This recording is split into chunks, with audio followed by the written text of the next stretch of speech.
Bonjour et bienvenue sur Passionnément Scrap. On se retrouve aujourd'hui pour le tutoriel d'une boîte à mouchoirs. Alors, voici la boîte en question. Voilà, pour tirer des petits mouchoirs par le dessus. Alors, c'est très simple à réaliser en fait. Elle s'ouvre sur sa base. Voilà. Et ce sont les mouchoirs.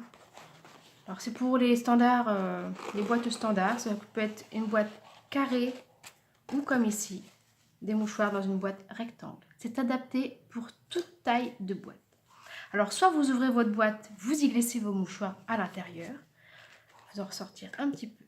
Vous y glissez vos mouchoirs, vous retirez ici. Et vous remettez votre petit socle. Tout simplement, il se glisse. Voilà. Et vous pouvez y poser. Ou tout simplement, si votre boîte est un petit peu plus petite que celle-ci, vous pouvez tout simplement poser la base de celle-ci sur votre boîte. C'est adapté à toute taille. Donc c'est ce que je vous proposerai aujourd'hui de réaliser. Donc sur celle-ci, je suis partie sur la collection Partagez ce que vous aimez. Je reste sur cette collection-là, mais avec un autre papier. Ensuite, pour le tour que vous voyez brillant et que je me suis servi également pour mon contour, c'est un papier que j'avais chez moi, brillant. Aujourd'hui, sera un papier pailleté. N'importe quel type de papier qui va très bien avec celui que vous aurez mis au-dessus fera l'affaire. Voilà, donc je vous montre ce que je vous ai réservé aujourd'hui. Alors, pour commencer, il vous faudra 2 papiers mesurant 24,8 cm sur 12,3. Il vous en faudra 2 comme ceci. Vous marquerez les plis à 12 cm,3 et à 23,3. Pareil pour les deux. Ensuite, il vous faudra donc pour la base, pour fermer la boîte, un papier. Alors ce n'est pas un carré. Il mesure 15,2 cm sur 14. Et vous ferez les plis sur chaque côté à 1,5 cm. Ensuite, pour notre couvercle, un papier uni ou un motif mesurant 21,4 sur 20,1. Et vous ferez les plis à 4,5 cm de chaque côté. Pour décorer la boîte, il vous faudra du papier à motif mesurant 2 morceaux de 6,8 cm sur 11,3 cm. Donc 2 papiers. Ensuite, un autre papier pour les autres côtés plus petits, mesurant 6,3 sur 10,8 cm. Encore d'autres papiers blancs. Il vous en faut 2 aussi, 6,3 sur 10,8. Puis 2 autres mesurant 6,3 sur 9,5.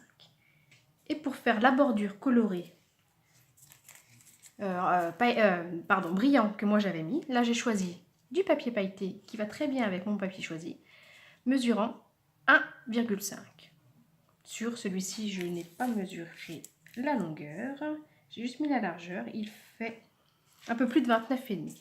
Mais nous couperons, je vous montrerai au moment venu, des petits morceaux. Voilà. Ensuite, pour ce qui est de mettre ici, moi j'ai choisi de mettre un sentiment. Vous pouvez mettre, si vous voulez, un nœud à la place. Donc là, je vais refaire comme celui-ci pour mettre un sentiment. J'ai redécoupé dans mon papier pailleté autour avec différents dies. Donc aujourd'hui, je suis partie sur le pailleté. Je reprends le papier à motif avec la taille en dessous, ce qui donne celui-ci. Et le blanc, où vous savez que j'ai marqué « Aime ce que tu fais » ici. Donc il vous en faudra 2 à chaque fois, parce qu'il est ici, mais il est également de l'autre côté. Voilà. Pour ce qui est de celui-ci, c'est pareil. Alors, celui que nous avons là, j'espère que nos explications seront claires. Il fait la taille que nous avons retirée là. Et si vous avez la taille au-dessus, qui est ce format-là, il ne va pas être assez large. Ça va nous laisser simplement une petite bordure. Donc il faut la taille encore au-dessus. Je vais vous expliquer en vous montrant une série de dies que j'ai. J'ai plusieurs tailles comme vous pouvez le voir, comme ceci. Pour faire mon trou, je me suis donc servi de celui-ci. Et pour faire le grand tour, celui-ci. Si on veut, il y a encore un dies qui vient au milieu, mais que nous nous servirons uniquement pour les côtés. Si vous ne comprenez pas, si je ne suis pas assez claire dans mes explications, n'hésitez pas à me mettre des commentaires, j'y répondrai volontiers. Alors, c'est parti. J'ai préalablement marqué mes plis pour gagner du temps. Alors, vous prenez vos morceaux, vos deux grands morceaux mesurant 21,8 sur 12,3. Vous venez marquer les plis.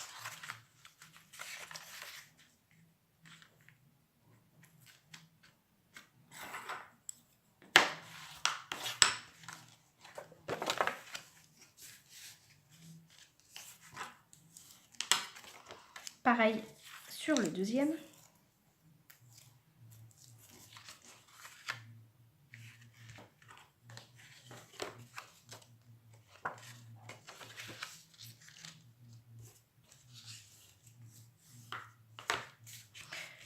Vous venez mettre de la colle ou du double face pour aller plus vite. Je vais mettre du double face.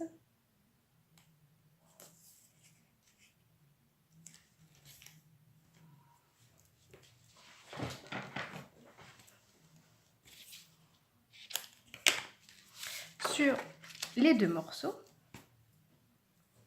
que nous viendrons assembler entre eux.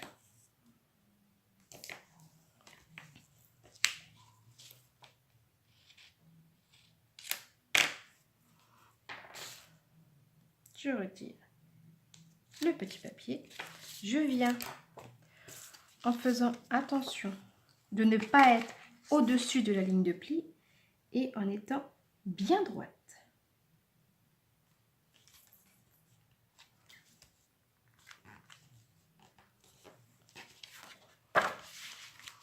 Pour faire la même chose de l'autre côté, je replie, j'enlève mon petit papier et je viens m'aligner ici. Ce qui vous donne votre base. Vous la pliez dans un sens ou dans l'autre. Voilà, vous avez votre base de fait. On la met de côté pour le moment. Nous allons passer au socle, si on peut appeler ça un socle, mesurant donc 15,2 pardon, sur 14. Vous avez fait les plis à 1 cm de chaque bord. Vous venez marquer vos plis.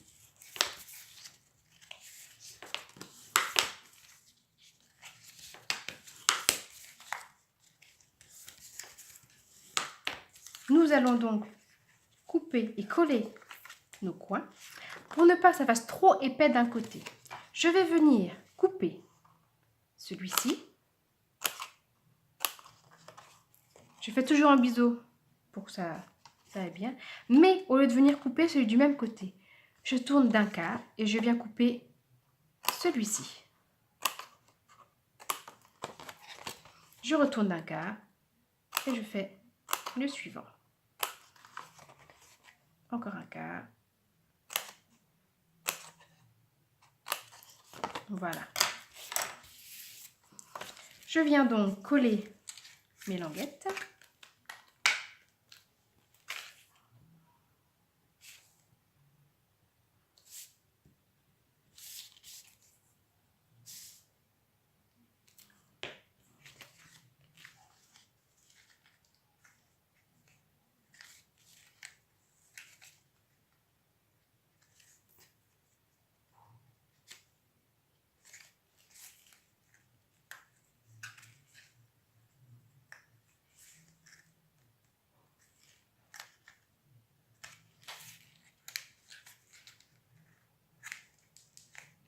Et voilà, ma base est faite. Je la mets également de côté. Je passe à mon couvercle, donc mesurant 21,4 sur 20,1. Donc, les plis à 4,5 de chaque côté. Je viens également les marquer.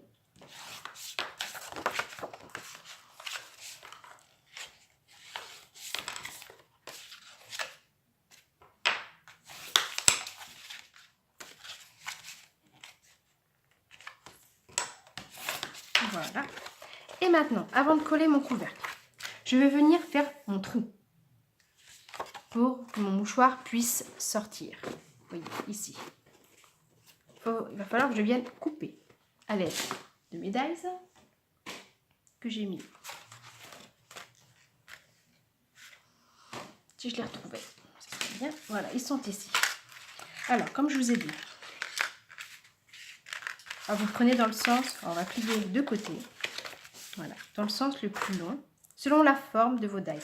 Ça peut être un ovale simple, un rond, un rectangle, peu importe. Du moment que vous ayez plusieurs tailles avec les dies.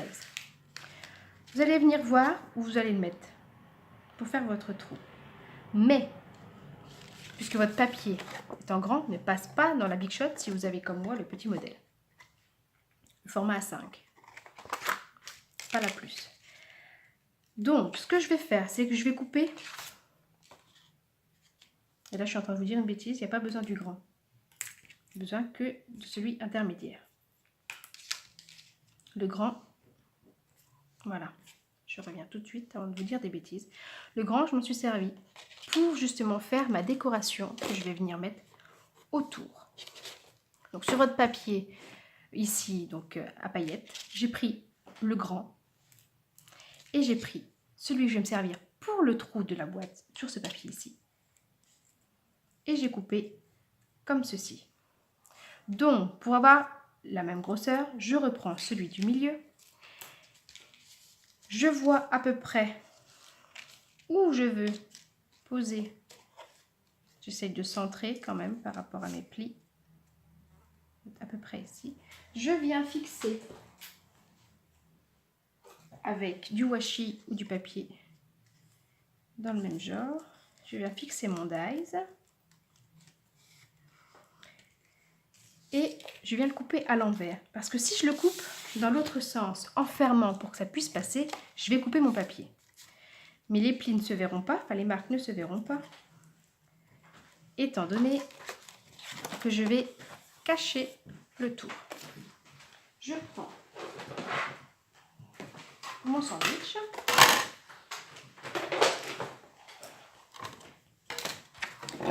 Je viens positionner mon papier avec mon dies. Je ferme tout ça. Je reviens dans 2 petites secondes. J'ai pas besoin de vous montrer le passage de la Big Shot, je pense que vous connaissez tous.